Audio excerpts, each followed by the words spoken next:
Hi, this is Gina with your Kingdom Sewing Minute Clinic. Today I'm working with the Janome Sewist 780 DC.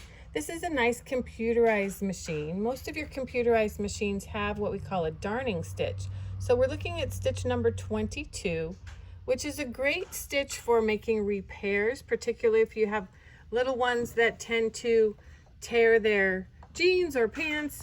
If you end up with holes in uniforms, things like that. This particular machine, the stitch calls for our buttonhole foot, so I've got that on the machine here.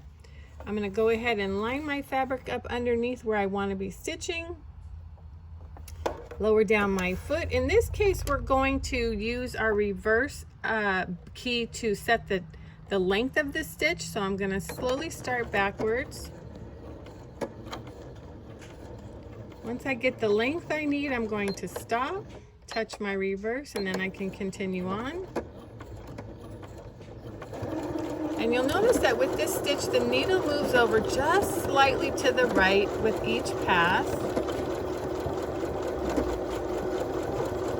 It will automatically stop for us once the needle has moved all the way to the right. And you can see it's putting multiple rows of stitching right next to each other as the needle moves from left to right.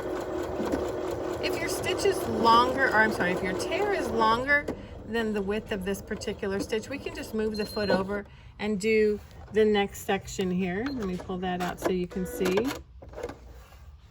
So you can see it does a really sturdy stitch there. So I can move over, do this again. If I had a really maybe angled tear or jagged tear, I could also then put my fabric back underneath the foot and run the stitching this way as well.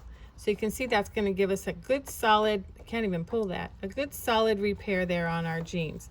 So give it a try. This has been your Kingdom Sewing Minute Clinic.